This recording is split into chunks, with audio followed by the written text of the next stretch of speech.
අද කතා කරන්න හදන වීඩියෝ එක ස්මාර්ට් ෆෝන් පාවිච්චි කරන ඔයා වෙනුවෙන් ගොඩක් වැදගත් වෙන වීඩියෝ එකක්. ෆෝන් එක charge කරපුවාම අඩුම තරමේ දවසක්වත් පාවිච්චි කරගන්න බැරි වෙන්නේ මොනවද මේකට බලපාන හේතු? ඔයා විසින් ඔයාගේ ෆෝන් එකට කරගන්න හානි මොනවද? ෆෝන් එක නොසැලකිලිමත්කමෙන් සහ උවමනාවක් නැතිකමෙන් ඔයාගේ ෆෝන් එකේ ආයු කාලය අඩු කරගන්නවා. නමුත් ඔයා දන්නේ නැතුව කරන මේ දේවල් නිසා ඔයාගේ ෆෝන් එකේ ආයු කාලය අඩු වෙනවා වගේම බැටරි ලයිෆ් එක ගොඩක් වෙලාට අඩු වෙනවා. ස්මාර්ට් ෆෝන් එක ඔයා පාවිච්චි කරනකොට ඔයාට තේරෙනවා මේක රත් වෙනවා කියලා. ඕනාට වැඩිය ෆෝන් එක කූල් ඩවුන් කරන්නත් එපා. ඕවර් හීට් කරන්නත් එපා. ඕවර් කූල් කරන්නත්. මෙතන තියෙන පින් සෙට් එක වලට පේනවා ඇති. මේ බැටරි පින් සෙට් එක වෙන්නේ මෙතන රතු පාට වෙලා තියෙනවා. ඉතින් ඔයාගේ ෆෝන් එකේ බැටරියට වතුර ගිහිල්ලාද කියලා දැනගන්න පුළුවන්. ෆිසිකලි ඩැමේජ් කරගන්න නැතුව වගේ ඉන්ටර්නලි ඩැමේජ් කරගන්නේ නැතුව ඔයාට මේ ෆෝන් එක අවුරුදු කිහිපයක් එක දිගට පාවිච්චි කිරීමේ හැකියාව තියෙනවා. අපි දන්න උදාහරණයක් විදිහට ට්‍රිප් එකක් ගියොත් එහෙම ස්මාර්ට් ෆෝන් 100ක් ගෙනිච්චොත් හවස් වෙනකොට අඩුම තරමේ හවස 6 විතර වෙනකොට ස්මාර්ට් ෆෝන් 100න් ස්මාර්ට් ෆෝන් 90ක් විතරම ඕෆ් වෙලා තියෙනවා. අන්තිමේදී ගෙදරට කතා කරන්න වෙන්නේ පොඩි බටන් ඔබන ෆෝන් එකකින්. අන්න ඒ තත්ත්වයට වගේ ස්මාර්ට් ෆෝන් එක පත් කරගන්නේ නැතුව අපි කොහොමද මේ ස්මාර්ට් ෆෝන් එක පළදායි විදිහට පාවිච්චි කරන්නේ? දවසම පාවිච්චි කරගන්න මොනවද දෙන ටිප්ස් කියලා ඔක්කොම අපි කතා කරනවා. ඉතින් වීඩියෝ එක පටන් ගන්න කලින් පළවෙනි රතුපට subscribe button එක click කරගෙන මේ වගේ වටින වීඩියෝ ඔයාලට ඉස්සරවම ගෙනාලා දෙන Deshan Tech YouTube channel එක subscribe කරලා තියාගන්න අමතක කරන්න එපා. එහෙනම් අපි දැන් යන් වීඩියෝ එකට.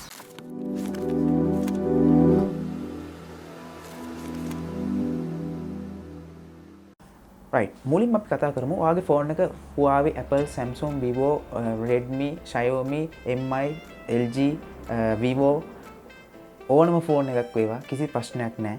ඔයාට ෆෝන් එක පාවිච්චි කරන්න ජංගම දුරකථන සමාගම විසින් ඔයාගේ මේ ෆෝන් එකට බැටරියක් දීලා තියෙනවා. මොනම ෆෝන් එක වුණත් ඒක අනිවාර්යයෙන්ම තියෙන දෙයක් තමයි බැටරි කියන එක.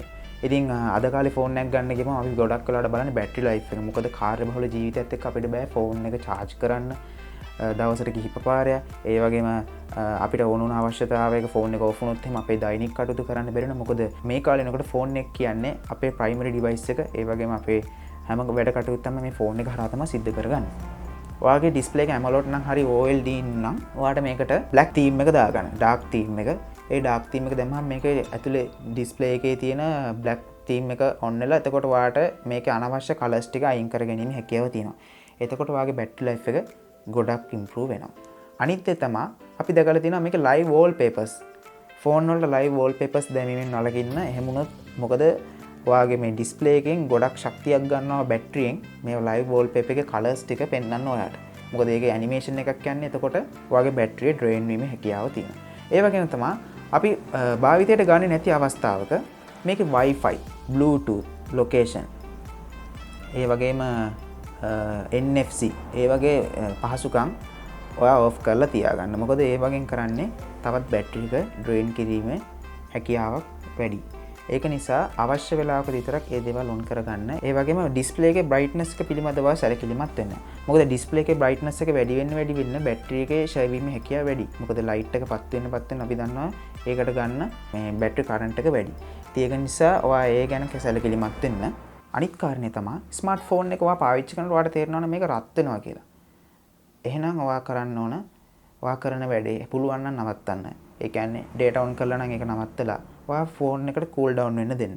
ඔයා ඉන්නේ අවුවක නම් අනිවාර්යෙන් ඔයාගේ ෆෝන් එක රත් වීමේ හැකියාව වැඩි. මොකද හිර එළියත් එක්ක ඒන heat එකට ෆෝන් එකට වරොත්තු දෙන්නේ. ඒ වගේ mobile data on කරලා නම් ඒ heat එකත් logic board එකට බලපානවා. logic board එක damage වුණොත් වෙන්නේ ඔයාගේ ෆෝන් එකේ තියෙන දත්ත සියල්ල නැති වෙලා ඔයාගේ ෆෝන් එක ඔයාට විසි කරලා දාන්න වෙනවා.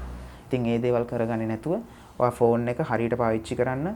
heat වෙන හැම අවස්ථාවකම එයාව ෆ්‍රිජ් එකට දාලා කූල් කරන්න එපා. ස්වභාවික විදිහට එයාට කූල් වෙන්න අවස්ථාව දෙන්න. හැකි හැම වෙලාවකම charge කරනකොට ෆෝන් එක පාවිච්චි කිරීමෙන් වළකින්න. ෆෝන් එකේ ගොඩක් apps තියෙනවා නම් ඒ apps අයින් කරගන්න. මොකද background එකේ apps ටික run වෙනවා නම් අපි හිතමු සමහර කට්ටියගේ මතයක් තියෙනවා මේ virus වෙනවා. virus guard ෆෝන් වලට දාගන්නවා. cleaner දාගන්න. ඒවා ඇත්තටම බොරු වැඩ. ඒවා app විතරයි. ඒ වගේ එහෙම වෙන්නේ නැහැ. මං ගාව තියෙන ස්මාර්ට්ෆෝන් එකකටවත් එහෙම virus කියලා දෙයක් ඇවිල්ලා නැහැ. මේක මේ අනවශ්‍ය වෙබ්සයිට් වලට ගිහිල්ලා ඇඩ් ක්ලික් කරලා ඒ වගේ අනවශ්‍ය දේවල් කරපුවම තමයි එක එක දේවල් වෙන්නේ. නමුත් ෆෝන් එක සාමාන්‍යයෙන් පාවිච්චි කරන කෙනෙකුට එහෙම වෛරස් ප්‍රශ්නයක් එන්නේ නැහැ. ඒක බොරුවක්. ඒක නිසා ඔයාලා මේ ඔය වෛරස් ගාඩ් ඇප් ඔය තියෙනවා එක එක જાති ඇප් වර්ග Play Store එකෙන් ඩවුන්ලෝඩ් කරගන්න ෆ්‍රී ඇප් වර්ග. ඒව ඇත්තටම බොරුවක්. වගේ ෆෝන් එක තවත් ස්ලෝ කිරීමේ තමයි මේවා ඩවුන්ලෝඩ් කරපුවාම වෙන්නේ. ඒක නිසා ඒවා මගහැරව ගන්න ඒවා ඩවුන්ලෝඩ් කරන්න එපා. ඒ වගේම ඔයා අවශ්‍ය නැති apps දිනනවා. ඔයා ෆෝන් එක ගත්ත දවසේ ඉඳන් මේ වෙනකම් පාවිච්චි කරන නැති apps ඇති ගොඩක්. ඒ apps අනිවාර්යෙන් uninstall කරලා දාන්න. සමහර app තියෙනවා uninstall කරන්න බෑ මොකද phone එකට මෙන්න දේවල්. නමුත් ඔයා භාවිතයට ගන්න තියෙන apps ටික අයින් කරලා දාන්න. මොකද apps background එකේ run වෙනකොට ඒවටත් battery drain එකක් සිද්ධ වෙනවා. ඒ වගේම තමයි ඔයාට බැටරිය ඉතිරි කරගන්න ඕන නම් ඔයාට පුළුවන් power saving mode දාලා පාවිච්චි කරන්න. එතකොට බැටරිය normal ඒ වගේම power ගොඩක් consumption වෙන්නේ නැති විදිහට ඉතිරි කරලා තමයි ඔයාට පාවිච්චියට phone එක අවස්ථාව ලබා දෙන්නේ. ඒ වගේම ඔයාට පුළුවන් නම් මේක auto play, ඒ කියන්නේ auto video play වෙනවා සමහර phones වර්ගවල තියෙනවා. videos auto play වෙන එක නවත්තන්න. එතකොට බැටරිය ඉතිරි වෙනවා.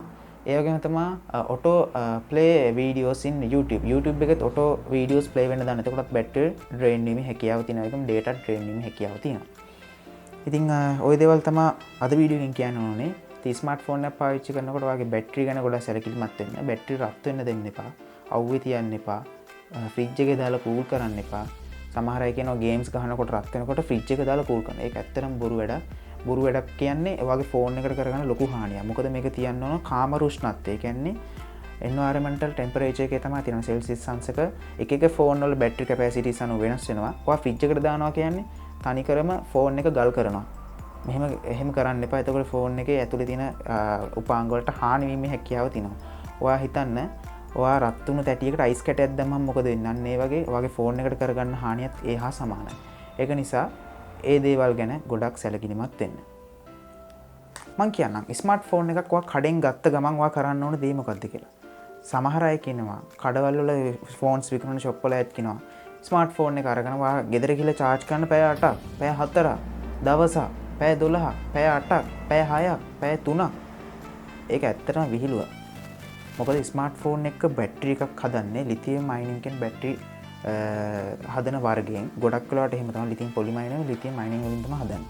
ඉතින් ස්මාර්ට්ෆෝන් එකේ සාමාන්‍යයෙන් අපි brand new packing පිටින් ෆෝන් එකක් ගත්තාම සාමාන්‍යයෙන් බැටරි charge වෙලා තියෙන්නේ 50ක් 60ක් අතර ප්‍රමාණයක් තමයි charge එකේ තියෙන්නේ. ඉතින් ඔයා ගෙනාපු ගමන් ස්මාර්ට්ෆෝන් එක කෙලින්ම charge එකට ගහන්න එපා. ඔයා ඒක ටිකක් පාවිච්චි කරන්න. 120 වගේ වෙනකම් පාවිච්චි කරපුවාම ඔයාට ස්මාර්ට්ෆෝන් එක විසින්ම දෙනවා මැසේජ් එකක්. මේකේ බැටරි low. ඔයා මේ ෆෝන් එක charge එකට ගහන්න කියලා. එතකොට ඔයා මේක charge එකට ගහන්න. ගහලා ඔයා පැය 7 8 9 තියන්න ඕනේ නැහැ මේ ෆෝන් එක. 100%ක් බැටරි charge වෙනවා. charge එක ගලවන්න. මේ බැටරි එක හදලා තියෙන්නේ 100%ක් charge වෙනවා. මේ බැටරි එක peak capacity එක ඇති. එතනින් එහාට ඔයා charge කරන්න අවශ්‍ය නැහැ. ඉතින් ඒක ඔයා ස්මාර්ට්ෆෝන් එකක් ගත්තාම කරන්න මේ මං කියලා දෙන්නේ ෆෝන් එකේ බැටරි එක දීර්ඝ කාලයක් පාවිච්චි කරන විදිය. මොකද ඔයා මුලින්ම දෙන charge එක high charge එකක් දීලා over charge කරපුවාම බැටරි එකේ peak capacity volume එක අඩු වෙනවා. ඒ වගේම charging cycle එකටත් ගොඩක් බලපෑමක් ඇති කරනවා. මොකද ඔයා කරන ලොකු වැරද්දක් තමයි ගොඩක් වෙලාවට ෆෝන් එක over charge කරන්න එපා. රෑට ෆෝන් එක charge එකට ගහලා උදේට ගලවනවා කියලා ෆෝන් එක පැත්තකින් තියනවා. නැත්නම් ඔයා රෑට ෆෝන් එක charge එකට ගහන වැඩ කරනවා. මේකෙන් වෙන්නේ ඔයාගේ ෆෝන් එක damage වෙනවා. මොකද ඔයාගේ logic board එක heat වෙනවා. ඒ වගේම ඔයාගේ බැටරි එකත් heat වෙනවා. මොකද බැටරි එක දන්නේ නැහැ මේක මේ charge වෙනවා. මේක ආයි logic board එකට current එක ගන්නවා.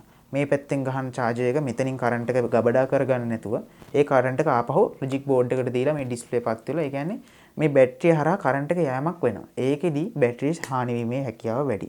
කවදාවත් ෆෝන් එක charger එකට ගහගෙන වැඩ කරන්න එපා. ඔයා ෆෝන් එක charge කරලා ඔයාට හදිසි call එකක් આવත් call එක answer කරන්න. නමුත් ඔයා data on කරගෙන Instagram යන්න, Facebook යන්න, games play කරන ඒක අනිවාර්යෙන් නවත්තන්න. ඔයා ෆෝන් එකට ආදරේ නම් ඒ විදිහට වැඩ කරන්න. ඊළඟදී ස්මාර්ට්ෆෝන් එක ඔයා පාවිච්චි කරනකොට ඔයා පාවිච්චි කරන Wi-Fi නැතුව mobile data නම් ඒ කියන්නේ 4G 3G පාවිච්චි කරනවා නම් ඔයා package එකක් දාගෙන SIM එකට අනිවාර්යෙන් ඔයා ෆෝන් එක ගැන සැලකිලිමත් වෙන්න. මොකද මේ ෆෝන් එක data වැඩ කරනවා කියන්නේ මේකේ high frequency එකක් වැඩ කරන්නේ Wi-Fi වලට වැඩිය high frequency එකක් ගන්නවා data transfer කරන්න mobile data වලට. ඔයාලට experience තියෙනවා නම් ඔයා data on කරලා ෆෝන් එක ටිකක් වැඩ කරනකොට මේක heat වෙනවා. නමුත් Wi-Fi වලින් වැඩ කරනකොට මේක heat වෙන ප්‍රවණතාවය අඩුයි. ඉතින් ඔයාලට හැකි නම් Wi-Fi router එකකින් ෆෝන් එක හැම වෙලාවෙම Wi-Fi වලින් ලබා ගන්න කියලා මම කියනවා. ඕනාට වැඩිය ෆෝන් එක cool down කරන්නත් එපා. ඒ කියන්නේ ෆ්‍රිජ් එකට දාලා මේක සීතල කරලා ඉවරලා ගේම් ගහන්නත් එපා. මේක හොඳට රත් වුණාම ඒත් වැඩ කරන්න එපා. ඒ කියන්නේ overheat කරන්නත් එපා, over cool කරන්නත් එපා. සාමාන්‍යයෙන් කාම රුෂ්ණත්වයේ මේක වැඩ කරන්න ඔයා වග බලා ගන්න. ඒ වගේම තමයි මේ ස්මාර්ට්ෆෝන් එකේ බැටරි සවුත් වෙන තව දෙයක් තමයි ඔයා මේ ෆෝන් එක බැරි වෙලා හරි වතුරට වැටුණා නම් ඔයාගේ බැටරි සවුත් වෙනවා. උදාහරණයක් විදිහට ඔයාගේ ස්මාර්ට්ෆෝන් එකේ තියෙන seal type නම් ඔයාගේ ස්මාර්ට්ෆෝන් එකේ තියෙන මෙන්න මේ වගේ බැටරි එකක් නම් මෙයාට මේ බැටරි එක මාරු කර ගැනීමේ හැකියාව තියෙනවා. ප්‍රශ්නයක් නැහැ. ඔයාලට මේ බැටරිය අයින් කරන්න පුළුවන්. නමුත් මේ ස්මාර්ට්ෆෝන් එකේ නම් ඔයාලට බැටරිය ගලවන්න බෑ. මේක ඇතුළට වතුර ගියොත් මගේ බැටරියට හානි වීමේ හැකියාව ඉතා වැඩි. ඔයාලට පේන්නෙත් නැහැ වතුර තියෙනවද නැද්ද කියලා. නමුත් ඔයාගේ ෆෝන් එකේ බැටරිය පිටිපස්සේ ගලවන්න පුළුවන් නම් මේ විදිහට බැටරිය ගලවන්න. ගලවලා බලන්න මෙන්න මේ බැටරිය මෙතන තියෙන පින් සෙට් එක වලට පේනවා ඇති. මේ බැටරි පින් සෙට් එක වෙන්න මෙතන රතු පාට වෙලා තියෙනවා. මේ රතු පාට වෙන්නේ මේ බැටරි එක වෝටර් ඩැමේජ් වෙලා තියෙනවා කියලා. මෙතන ස්ටික් එකක් ගහලා දෙන මේකේ ලෝකෙ මෙතන ස්ටෑන්ඩඩ් එක. බැටරිය මේ මෙතන තියෙන කනෙක්ටර්ස් ටිකට එහා පැත්තෙන් තියෙනවා ස්ටික් එකක්. ඒක වතුරත් එක්ක සම්බන්ධ වෙනවාම මේක රතු පාට වෙනවා. නැත්තම් ඒක මෙන්න මේ බැටරිය තියෙන විදිහට සුදු පාටින් තමයි තියෙන්නේ. ඉතින් ඔයාගේ ෆෝන් එකේ බැටරියට වතුර ගිහිල්ලාද කියලා දැනගන්න පුළුවන් මෙන්න මේ කාරණාව හොඳින් නිරීක්ෂණය කළපුවාම. ඉතින් ස්මාර්ට්ෆෝන් එක සීල් නැති බැටරි එකක් නම් ඒ විදිහට තමයි හොයාගන්නේ. නමුත් ඔයාගේ ස්මාර්ට්ෆෝන් එක සීල් නම් ඒක හොයන්න විදිහක් නැහැ. මේක ගලවන්නම් වෙනවා. ඉතින් පුළුවන් තරම් ඔයාගේ ෆෝන් එක වතුරට දාගන්න නැතුව පාවිච්චි කරන්න ඔයා වග බලා ගන්න. අනිත් එක තමයි ෆෝන් එකට රෙස්ට් එකක් දෙන්න. අලුත් ෆෝන්ස් වල නම් මේ වෙනකොට ඇවිල්ලා තිනවා වීක්ලි එයා ෂෙඩියුලි ෆෝන් එක ඕෆ් කරන සිස්ටම් එකක් ඇවිල්ලා තිනවා. සාමාන්‍ය ඉරිදා රෑ 12 ඉඳන් උදේ 6 විතර වෙනකන් අපි ෆ්‍රීනේ. එතකොට ඒ වෙලාවට ඒ රීස්ටාර්ට් මොඩල් එක දීලා තියෙන. එතකොට ඔයාගේ ෆෝන් එක ඔටෝ ඕෆ් වෙලා එයා රෙස්ට් එකක් කරන් ආයි උදේ 6ට ඔටෝමැටිකලිම ඔන් වෙනවා. ඒ වගේ පුළුවන් නම් ෂෙඩියුල් කරලා ඔයාගේ ෆෝන් එකට රෙස්ට් එකක් දෙන්න. මොකද මිනිස්සුන්ට වගේම මේ ඉලෙක්ට්‍රොනික උපකරණ වලටත් රෙස්ට් එකක් අවශ්‍යයි. ඕවර් ටයිම් වැඩ කරන්න ගියොත් මේ වගේ ඇතුලේ තියෙන පොඩි ලොජික් බෝඩ් එකේ ඩැමේජ් ඇතිවීමේ හැකියාව තියෙනවා. ඉතින් ස්මාර්ට්ෆෝන් එක පාවිච්චි කරනකොට මේ දේවල් ගැන වාසලකිලිමත් වෙන්න. ඒ වගේම ඔයාලට මේ ෆෝන් එක දිගු කාලයක් පාවිච්චි කරන්න ඕන නම් මතක ඇතුවා මේකට ටෙම්පර්ඩ් ග්ලාස් එකක් ගහගන්න. ඕනම ජංගම දුරකථන සැලක තියෙනවා ටෙම්පරේටඩ් ග්ලාස් කියන එක වගේ ගහගෙන පිටිපස්සට මෙන්න මේ වගේ බෑක් කවර් එකක් දාගන්න අමතක කරන්න බෑ. එතකොට ඔයාලට මේ ෆෝන් එක වැටෙනවහම මේකට වෙන්න තියෙන ඩැමේජ් එක ගොඩක් අඩුයි. ඉතින් ඒ විදිහට ස්මාර්ට්ෆෝන් එකට බෑක් කවර් එකක් දාලා පාවිච්චි කරන්න හැකි හැම විටම. එතකොට වැටුණත් ප්‍රශ්නයක් නැහැ. මොකද ඔයාගේ ෆෝන් එක අවුරුදු කිහිපයක් ඔයාලට පාවිච්චි කිරීමේ හැකියාව මේ ප්‍රොටෙක්ෂන් වලින් ඔයාලට ලැබෙනවා. ඔයා ට්‍රිප් එකක් යනවා කියලා හිතන්න. දවස් 2-3ක. එහෙම වුණොත් ඔයාගේ ෆෝන් charge එක අනිවාර්යෙන් අරන් යන්න. මොකද යාළුවන්ගේ ෆෝන් charges තිබ්බ කියලා හැම charge එකකම ඔයාගේ ෆෝන් එකට charge කරන්න එපා. මොකද එක එක charges වලින් දෙන output එක එක එක ෆෝන් වලට වෙනස්. එක එක ෆෝන් වලට තියෙන capacity එක වෙනස්. ඉතින් ඒක නිසා ඔයාගේ ෆෝන් එකට ගැළපෙනම charger එකෙන් ඔයා charge කරන්න එක එක charges වලින් charge කරන්න එපා. එහෙම වුණොත් ඔයාගේ battery cycle එකට damage වීමේ හැකියාව තියෙනවා. ඒ වගේම battery heat වීමේ හැකියාව තියෙනවා. battery maximum peak capacity එක අඩු වීමේ හැකියාව තියෙනවා. සාමාන්‍යයෙන් අපි දන්නවා ස්මාර්ට්ෆෝන් එකක් ගත්තාම ඒකේ බැටරි එක දවසක් පාවිච්චි කරන්න පුළුවන්. නමුත් ඔයා නොදැනුවත්ව කරන ඔය එක එක වැරදි නිසා වාගේ බැටරි ලයිෆ් එක අඩු වෙනවා. ඒ කියන්නේ උදේ 8ට පාවිච්චි කරන ගත්ත ෆෝන් එක හවස 5 වෙනකන්වත් පාවිච්චි කරන්න බෑ. පැය 24ක්වත් පාවිච්චි කරන්න බෑ. පැය 10න්, පැය 8න්, පැය 7න් ෆෝන් එක ඕෆ් වෙන මට්ටමටම බැටරි ඩැමේජ් වීමේ හැකියාව තියෙන්නේ. ඔන්න ඔය කරන වැරදි නිසා. ඉතින් ඔයා මතක ඇතුව ඔයාගේ ෆෝන් එක ගැන ගොඩක් අවධානයෙන්, අවබෝධයෙන් ඒක charge කරලා ඒක පරිස්සමෙන් පාවිච්චි කරන්න ඔයා වග බලා ගන්න. එහෙම වුණොත් ඔයාලට පුළුවන් physically damage කරගන්න නැතුව වගේ mentally damage කරගන්නේ නැතුව ඔයාලට මේ ෆෝන් එක අවුරුදු කිහිපයක් එක දිගට පාවිච්චි කිරීමේ හැකියාව තියෙනවා. මොකද අපේ නොසැලකිලිමත්කම නිසා බිම වට්ටගෙන ඩිස්ප්ලේ කඩාගෙන ඇතුළේ තියෙන උපාංග වලට හානි කරගෙන ෆෝන් එක damage කරගන්නේ නැතුව ඒ වගේම කොච්චර පරිස්සමෙන් ආදරෙන් රැක බලාගත්තත් වැඩක් නැහැ. මේක charge කරනකොට මේක කොහේ හරි ලික්විඩ් එකකට නිරාවරණය වුණොත් වතුර වැටුණොත් ඒ වගේ දෙයකින් ඔයාගේ ෆෝන් එක ඩැමේජ් වෙලා ඔයා වියදම් කරපු රුපියල් 20000 30000 50000 ලක්ෂ ලක්ෂයකමාර ලක්ෂ දෙකේ තුනේ ෆෝන් පවා තප්පරයකින් ක්ෂණයකින් විනාඩි කිහිපයකින් හානි වීමේ හැකියාව ඉතාමත් වැඩි. ඉතින් අද වීඩියෝ එක ගැන කතා කරමු ස්මාර්ට්ෆෝන් වලට දැවෙන ප්‍රශ්නයක් වෙන බැටරි ලයිෆ් එක කොහොමද අපි ඉම්ප්‍රූව් කරගන්නේ කියලා. ඒ වගේම බැටරි ගැන අපි සැලකිලිමත්ව කටයුතු කරන්නේ කොහොමද? මොකද මේ ස්මාර්ට්ෆෝන් එකට එන බැටරි එක ආයෙ පස්සේ ආෆ්ටර් මාකට් මේකට බැටරි එක මාරු කරා කියලා ගොඩක් වෙලාවකට ෆෝන් එක සාර්ථකව වැඩ කරන්නේ නැහැ. මොකද ආෆ්ටර් මාකට් ඔය තියෙන බැටරි දැම්මා කියලා ඔරිජිනල් තිබ්බ බැටරියේ ඉම්ප්‍රූව්මන්ට් එක ගන්න බෑ කෙසේද? ස්මාර්ට්ෆෝන් එක පරිස්සමෙන් පාවිච්චි කරන්න කියලා මතක් කරන්න ගමන් ඉතින් අදද වීඩියෝ එක මෙතනින් සමුගන්නවා. මම හිතනවා ඔයාලට ගොඩක් දේවල් වැදගත් වෙන්නේ නැති කියලා. ඔයාලට තව මොන හරි ප්‍රශ්න තියෙනවා නම් පල්ලගෙන කමෙන්ට් සෙක්ෂන් එකේ කමෙන්ට් එකක් දාන්න. මේ විදිහේ තවත් වටින වීඩියෝ අපි ඉදිරියටම කරගෙන යනවා. ඉතින් ඒක නිසා මතකදකෝ අරතු පාට subscribe button එක click කරලා එහා පැත්තේ තියෙන චූටි bell icon එක all කියන notification එකට දාගන්න. එතකොට මේ වගේ තවත් වටිනා කරන වීඩියෝ ඔයාලට බලන්න හැකියාව අවස්ථාව උදා වෙනවා. එහෙනම් අපි දැනට සමුගන්නතර ඔයාලට සුබ දවසක්. ආයුබෝවන්.